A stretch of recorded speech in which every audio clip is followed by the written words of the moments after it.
Assalamualaikum. It's Rotary Dr. Sabahat Rizwan here. I'm from the Rotary Club of the Jamshoro. मैं यहाँ पर ये बताना चाहती हूँ कि 8 मार्च जो है वो वुमेंस डे है. हम ये क्यों मनाते हैं या इसकी अहमियत क्या है हमारी ज़िंदगी में. जिस तरीके से हम जानते हैं कि इंटीरियर सिंध के अंदर औरतों को है इतना मकाम नहीं दिया जाता, इतनी अहमियत नहीं दी जाती जितनी उनको ज़रूरत है.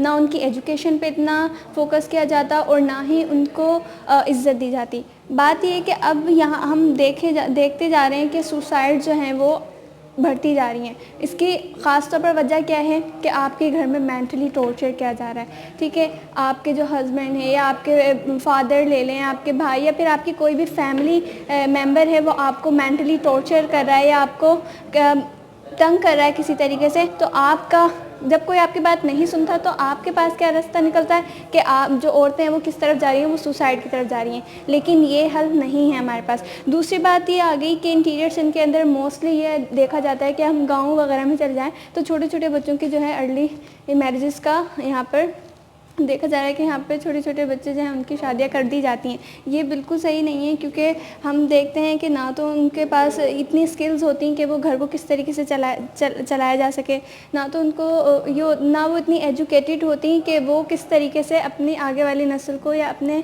आगे वाली एजुकेशन को प्रॉपर देख सकें. दूसरी बात ये है कि एजुकेशन जब तक एक औरत के पास नहीं होगी वो अपना ना तो घर चला सकती है, ना तो वो आने वाली नस्ल को अच्छी तरबियत दे सकती है, ना ही वो उसको शऊर दे सकती है. एक औरत का बाशऊर होना, एक तालीम याफ्ता होना औरत के लिए बहुत बहुत ज़रूरी है. दूसरी बात ये कि एक औरत को उसका ऑनर, उसकी अहमियत उसको पता है. जब तक आप उसको उसकी अहमियत है, उसका मकाम नहीं देंगे, वो जो है पीछे हट जाएगी. इसी तरीके से जब हमने देख लिया कि सुसाइड, अर्ली मैरिजेस, एजुकेशन और ऑनर जब ये चीज़ें नहीं मिल रही तो क्या औरत जो है वो किसकी तरफ जा रही है, सुसाइड की तरफ जा रही है.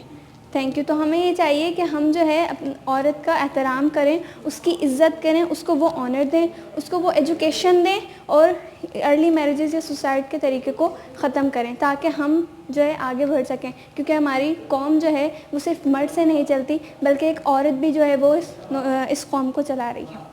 देखें, यूथ जो है उसका एक मेन किरदार है. जब तक यूथ जो है ना वो इस चीज़ को लेके आगे नहीं बढ़ेगी ना, एक तो हमारे सबसे अंदर ये बड़ी बात है कि हम जो अवेयरनेस दे रहे हैं वो प्रॉपर तरीके से अवेयरनेस नहीं दी जा रही. आप अवेयरनेस सिर्फ उन लोगों को दे रहे हैं जो कि ऑलरेडी एजुकेटेड हैं. आप ऐसी कम्युनिटी सर्विसेज को देखें, आप ऐसी कम्युनिटी के अंदर जाएँ जहाँ पर लोग इस बारे में जानते ही नहीं हैं, उस बारे में बाशऊर नहीं है, तो आप उनको उनकी लैंग्वेज में, एक सबसे बड़ा मसला आ जाता है लैंग्वेज बैरियर का.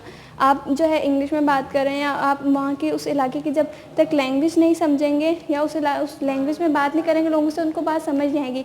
लोग आपके ऊपर इस तरीके से भी आ जाते हैं कि भाई हमारे मसले हल नहीं हो रहे तो हाँ आप हमें फिर दोबारा समझाने आ गए. जब तक आप उनके मसलों को नहीं देखेंगे, जब तक आप उनको हल करने की कोशिश नहीं करेंगे, सिर्फ उनको बताते रहेंगे, तो ये कोई हल नहीं है. अवेयरनेस सेशन देना बहुत अच्छी बात है, लेकिन उनको प्रॉब्लम सॉल्व करने का वाला भी चाहिए. तो हमें चाहिए कि हम अवेयरनेस सेशन के साथ साथ उनकी प्रॉब्लम सॉल्व कर सकें. कोशिश करें कि हम एक ऐसी टीम बिल्ड करें, कुछ ऐसे लोग कम्युनिटी वर्क करें जो उनकी प्रॉब्लम को सॉल्व कर सकें ताकि वो आगे बढ़ सकें और आगे उनको कोई परेशानी का सामना ना हो.